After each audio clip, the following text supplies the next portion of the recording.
El hipotálamo es el encargado de regular la actividad de la hipófisis, coordina la mayoría de las funciones endocrinas del cuerpo y sirve como uno de los principales centros del control del sistema nervioso autónomo.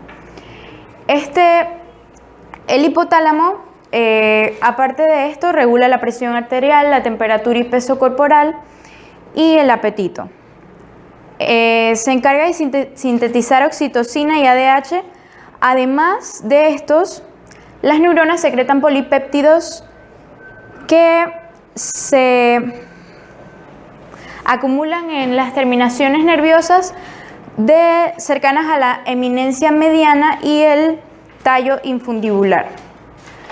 Un sistema de retrocontrol regula la función endocrina en dos niveles: la producción hormonal en la hipófisis y la producción de hormonas liberadoras en el hipotálamo. Los dos niveles de retrocontrol de la hipófisis del hipotálamo permiten una sensibilidad en el control de la función secretora. Esta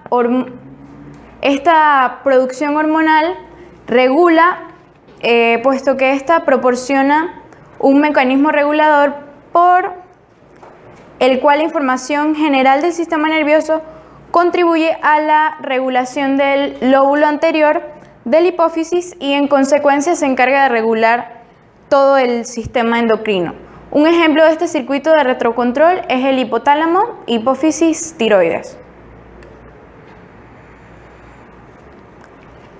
La hipófisis, esta es una glándula endocrina compuesta, se ubica en forma central en la base del cerebro y ocupa una depresión en la silla turca del hueso efenoides.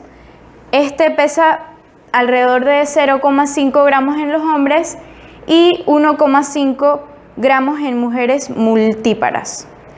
La hipófisis y el hipotálamo se conectan por el infundíbulo, un pedículo corto y una red vascularizada. La hipófisis posee dos componentes funcionales: un lóbulo anterior o adenopófisis, que es tejido epitelial glandular, y un lóbulo posterior o neurohipófisis, que es tejido nervioso secretor. En la imagen de la derecha, en esta, se puede observar las porciones de la hipófisis y las regiones relacionadas al hipotálamo, que serían estas. El lóbulo anterior está compuesto por una porción tuberal, una porción distal y una porción intermedia. El lóbulo posterior está compuesto por una porción nerviosa y un infundíbulo. Cabe mencionar que la porción nerviosa contiene axones amielínicos y el infundíbulo contiene axones neurosecretores. En la parte de arriba se muestra la distribución de los núcleos paraventriculares que producen oxitocinas, los núcleos supraópticos que producen ADH y las células neurosecretoras que se encuentran en el hipotálamo ventral, que se encargan de inhibir o liberar hormonas.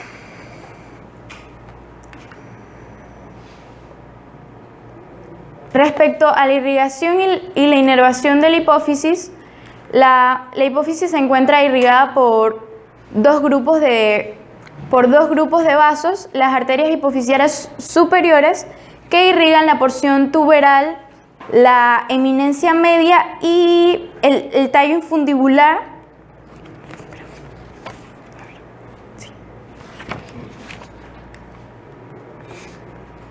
La eminencia media, el tallo infundibular, y todos estos vasos se irrigan a partir de las arterias carótidas internas y también la arteria comunicante posterior del polígono de Willis.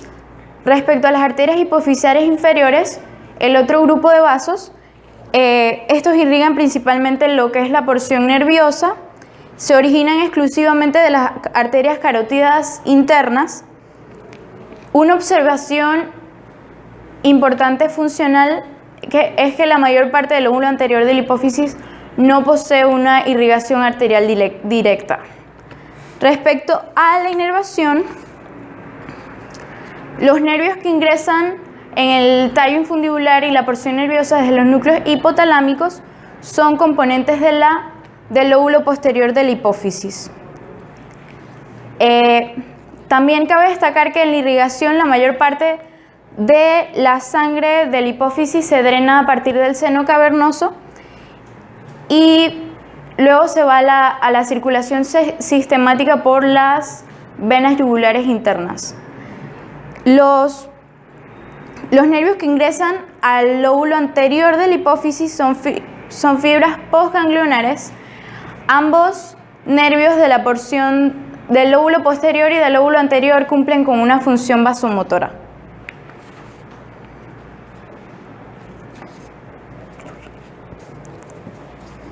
Respecto al lóbulo posterior o neurohipófisis, consiste en una porción nerviosa y el infundíbulo que se encargan de conectar con el hipotálamo. Es importante mencionar que esta no es una glándula secretora, sino que es un sitio de almacenamiento para las neurosecreciones de las neuronas, de los nervios supraópticos y paraventriculares del hipotálamo, que son los encargados de secretar la oxitocina y el ADH. En la porción nerviosa existen 3 tamaños de vesículas limitadas por membranas: las vesículas de neurosecreción, que son las más pequeñas de 10 nanómetros, entre 10 a 30 nanómetros, las vesículas con acetilcolina de 30 a 40 y las vesículas de mayor tamaño, que son semejantes a las vesículas del núcleo denso de la médula suprarrenal, que miden entre 50 y 80.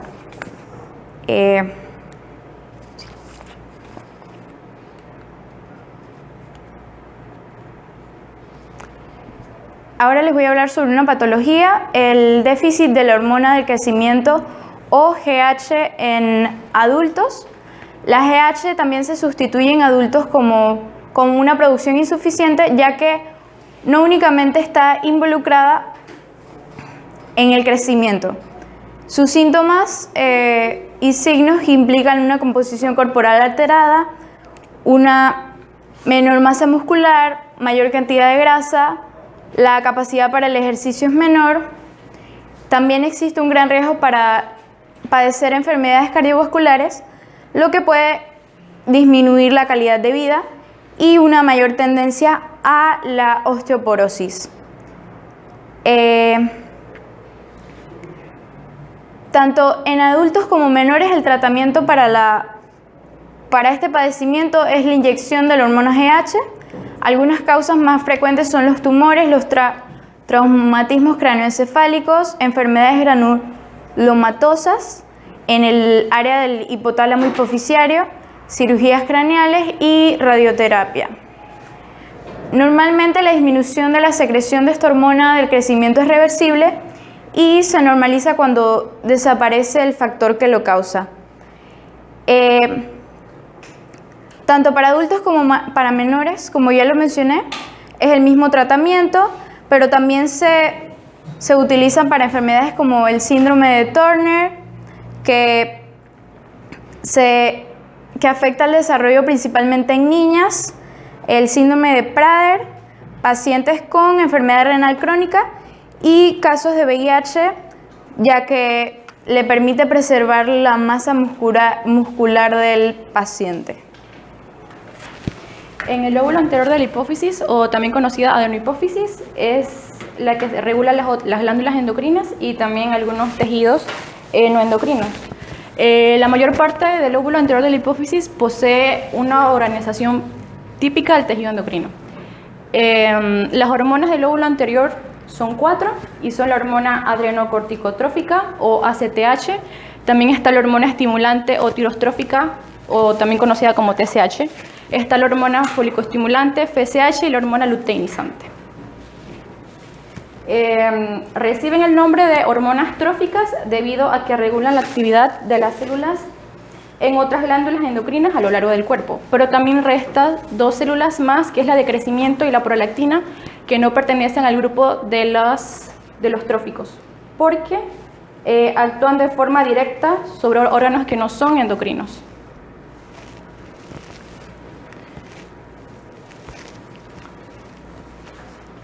En la porción, el lóbulo anterior contiene, está clasificado en 3 porciones: la distal, la intermedia y también está por la... En la distal, las células dentro de la porción distal varían en lo que es forma, tamaño y también en lo que son las propiedades tintoriales. Los tipos de células se clasifican según su propiedad tintorial en basófilas a un 10%, en acidófilas a un 40% y cromófobas a un 50%. En la porción distal, mediante reacciones inmunocitoquímicas, se identifican 5 tipos de células funcionales, que son las células somatotrofas, o también conocidas como células H. También están las lactotrofas o cortitrofas, células ACTH, gonadotrofas o tirotrofas. Las somatotrofas o células H se encuentran más comúnmente en lo que es dentro de la porción distal y contribuyen normalmente alrededor del 50% de las células parenquimitosas. Las células son células ovoides de tamaño mediano y en ellas exhiben núcleos redondeados ubicados en forma central y producen en ellas lo que son las hormonas del crecimiento. Las hormonas lactotrofas constituyen lo que es el 15% y el 20% de las células en el lóbulo anterior de la hipófisis. Y son células polidiétricas grandes con núcleos ovoides que producen prolactina. Las gonadotrofas constituyen alrededor de lo que es el 10% de las células parenquimitosas del lóbulo anterior de lo que es la hipófisis. Y las tirotrofas o células H constituyen alrededor de lo que es el 5%.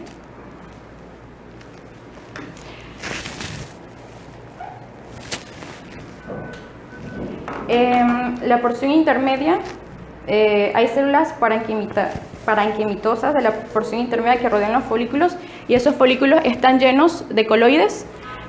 También posee 2 tipos de células, que son las células basófilas y las cromófobas. La porción tuberal es una extensión de lo que es el lóbulo anterior a lo largo de lo que es el infundíbulo con forma de tallo. Es una región muy vascularizada que contiene principalmente lo que son las venas del sistema hipotálamo-hipoficiario.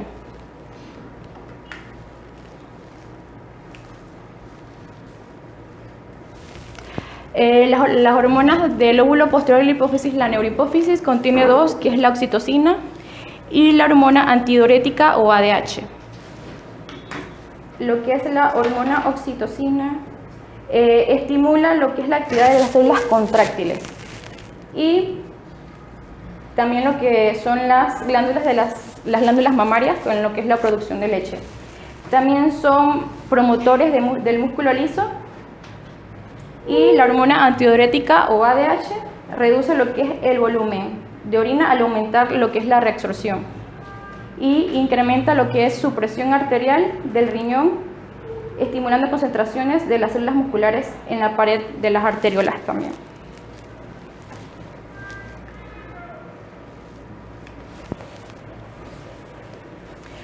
Una patología es la hipofisitis,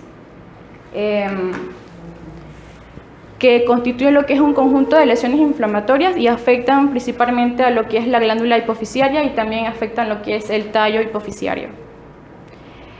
Entre los síntomas está lo que es principalmente lo que es diabetes insípida, y una de las causas más frecuentes es la infiltración de la glándula por linfocitos, un tipo de glóbulo blanco debido a un mecanismo autoinmune, la hipófisis linfocítica.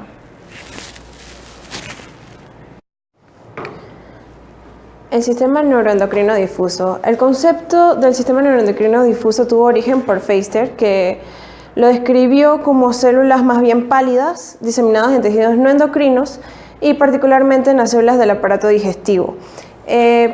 Pierce y colaboradores en los años 70 mostraron que estas células, tanto células especializadas y neuroendocrinas, son las encargadas de formar las hormonas, excepto los esteroides.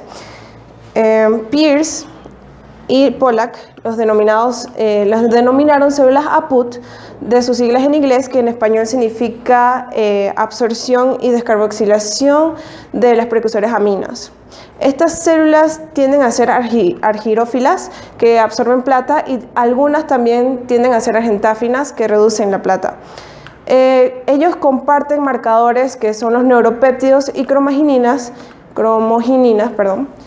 y en estos neuropéptidos contienen monoaminas, que son la histamina, serotonina, dopamina y gránulos secretores densos de algunas hormonas peptídicas.